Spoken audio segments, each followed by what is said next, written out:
Hi, it's Ramsey Dewey. Here with my wife Vanessa, we're going to do a review of The Walking Dead Season 9, Episode 2, which we saw a couple days ago. We're about to watch Episode 2, but first we're going to review Episode 1. Vanessa, what did you think of Episode 1? Well, my burning question is, where's Negan? Yeah. So That was like the cliffhanger, and then they just kind of like ignored it. Like, where is he? Is he like healing in a bed somewhere? Where is he?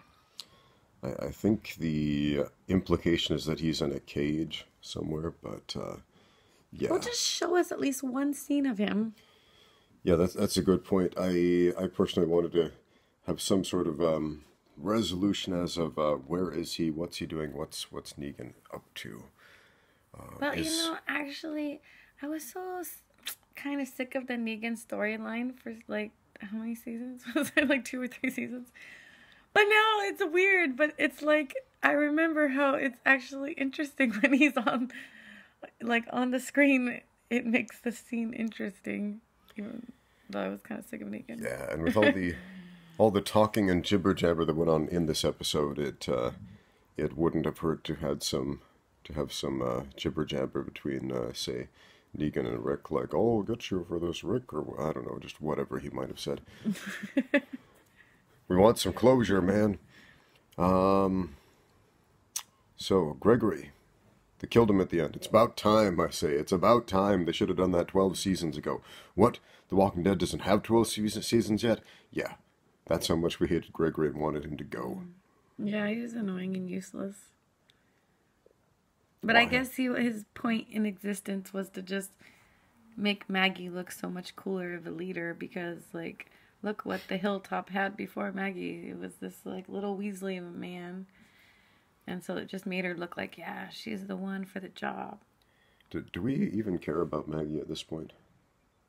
I would say of, like, all the characters, she's in the top 5 as far as interesting, as opposed to that one lesbian girl. Man. Every time Maggie gets on screen, I just find myself yawning like, oh man, are the zombies back yet? The lesbian girl is probably the least interesting. And who else do we not care about that we're so sick of looking at? Oh man. There's a lot of characters. Like the preacher guy, what's his name? Father, what's his I'm face? so tired of seeing Went him. blind last season and somehow isn't blind, but I know, and they never anymore. explained that. Yeah. Like how he got his vision back and what he did. Apparently he's Daredevil now. Did the doctor heal him? That actually sounds familiar. That the doctor did something to his eyes and said this may or may not work. I don't remember. It's been a while since we saw the last episode of the last season. But what else happened? Oh yeah. So the episode started with a bunch of zombie stuff, which is cool because that's why we started. We missed watching. the zombie stuff. There's not enough zombie stuff. Yeah, for a show called The Walking Dead, it sure does have a lot of whiny, cry drama that has nothing to do with the zombies in it. So we were glad to see the zombies come back for like the first 5 minutes of the show. No, they were pretty much throughout the episode, and they killed off a red shirt at one point. Oh yeah, let's talk about that because they made this big emotional drama deal out of this guy that we've never heard of before. He had like 2 minutes of screen time, then they kill him off and expect us to be all weepy over him like, oh, they killed off the brand new character that we didn't know anything about. What was his name again? We don't remember because he was only on screen for But like we 2 called minutes. it, right? When we saw him like in the in like one of the first few scenes, we're like, yeah, he's like, okay, we've got these established characters and a couple of no names in the back. It's so obvious. That guy's gonna die or that guy's gonna die. Yeah, it's that when they one go right off there. on their little missions and they bring a few newbies, as we call like the red shirts, the disposables. It's you just know one of them is gonna get eaten by a zombie, and it's like, come on, can't you just break away from that pattern for once? You know. Well, they'd broken away from it before and killed the black guy and then killed the other black guy. And then, well, it's just different patterns, basically. So I guess instead of killing the black guy, they decided, let's introduce a new non-black guy to kill off. So. Yeah. At this point, I don't think they can keep killing off black guys, or they'll just look racist. Yeah, and also they don't have that many left. I mean, they've got Michonne and they got the preacher. Yeah. And I wouldn't mind if the preacher died, but yeah, they probably realize that everyone's picking up on their pattern of killing off the black guy, so they're definitely gonna play that safe. Yep. So, oh yeah, there's Ezekiel. I mean, he's a black guy. I keep forgetting because he always talks like Shakespeare, like and low or whatever. I don't know. Yeah. What was? There was one really funny line that Daryl had when talking to Carol about Ezekiel, and he said, "Does he snore all fancy too?" I thought that was funny. Oh yeah. Because he talks all fancy all the time. I guess it's not that funny when you say it out loud, but yeah. The thing is, if you try to explain a joke, all the humor goes away. All of it. So, sorry, Internet, for explaining the joke. Well, let me explain it one more time, just to really kill the mood here. So, Ezekiel's a guy, if you don't watch the show, who talks all fancy and Shakespearean. He's like, lo and behold, and Shakespeare coming out of my mouth as I speak about things. And so Daryl, who's like this total redneck, talking to Carol, he's like, does he snore all fancy too? Because, he talks fancy, so never mind. This is a long explanation of this. Too long. Too long. What are we talking about now? The Walking Dead. Do we have anything left to say? So I liked the zombies. Mm-hmm. They should have had way more of them. Also, I think the budget for the zombie extras must have been a little slim in this episode, because when they got ambushed by like 12 zombies and somehow couldn't fight them off, like, oh no, there are like 12 zombies. Oh, we have to run, leave the horses behind. When they've had so many other episodes where they've been surrounded by like hundreds of them, and Rick all by himself, armed with only a hatchet, has fought his way through swarms of zombies, and all of a sudden a group, I think there were more people in the group of live humans than there were actual zombies attacking them, and they're like, we have to run, the 12 zombies are coming, no. I did notice that I'm like, why are they intimidated by that? Yeah, so a little crafty camera work would have gone a long way to fix that scene. Unless, one thing I was thinking is, at this point they're probably, they really should be starving to death. And so maybe, in the past they were more well-fed, they had more energy, and so now, like, a group of 12 zombies, which, on a good day wouldn't be anything. When you're starving to death, you're like, I don't barely have the energy to lift my sword anymore to fight these things off. So that actually would become a legitimate threat. Yeah. Did we notice if there's still fat people in this episode? Ezekiel's little assistant guy is still huge. Yeah, how does that guy maintain his girth, man? Because there are people literally starving to death in this show, and they keep mentioning it, like in the Savior's compound. They don't have food, they can't grow crops, and yet they still have fat people somehow. Mm. Realism.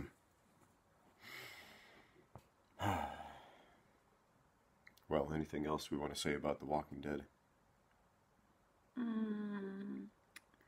I've heard people say that the storyline is, like, not so drawn out. Or, like, the dialogue, I should say. So that, like, for this episode, I feel like that's true. I feel like there was more action. So that's good. They're making progress. I still feel there was still too much dialogue. But, I'm very picky. If it was up to me, I would just be watching zombies the whole episode, every episode.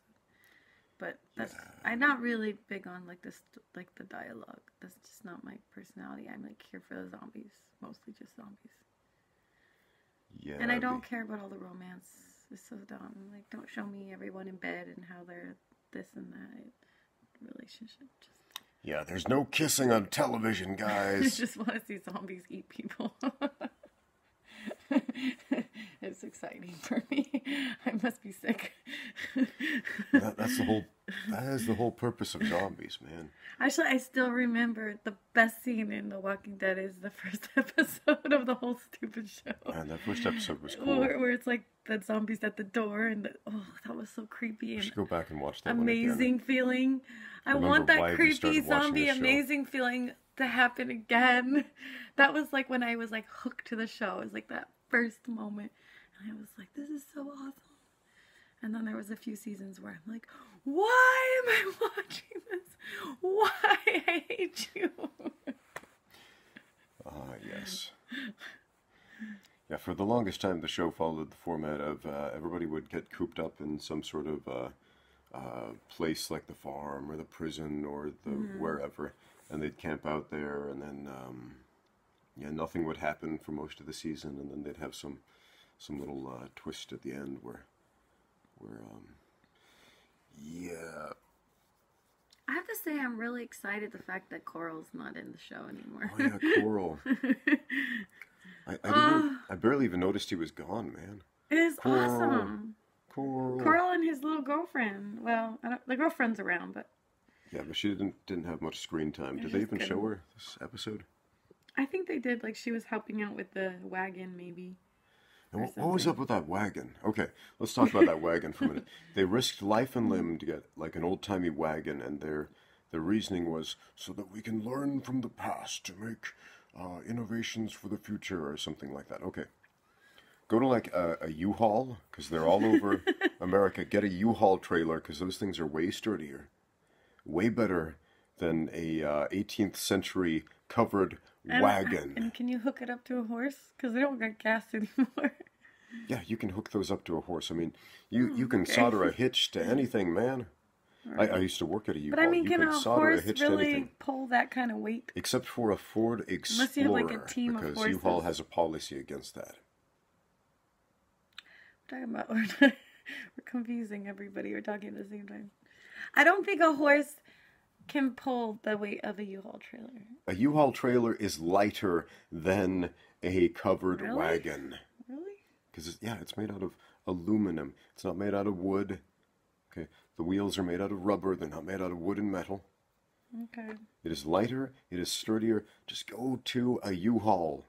They're all over. They've got trailers. If you need to pull stuff around with horses, you can modify the hitches and hook them up to whatever, including to, it doesn't take a genius to figure out how to clip a hitch onto something else, man.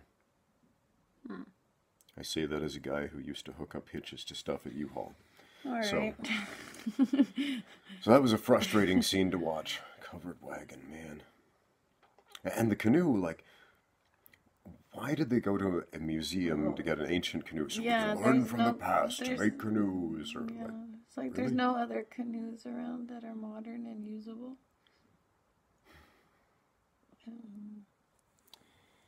Anyway, I appreciate the idea that they are making us aware that many of us in this modern world don't understand the technology that we use. Like, if you killed off all the people who made cell phones, for example, nobody would know how to replicate this technology, basically. If you, the average person doesn't know how to generate electricity. The average person doesn't know how to grow crops. The average person doesn't know how to make the technology that they use. But the examples that they gave when they went to the museum, I thought were pretty lousy examples. All right, you ready to... yeah, I'm kind of bored of this video. Watch the next video? All right.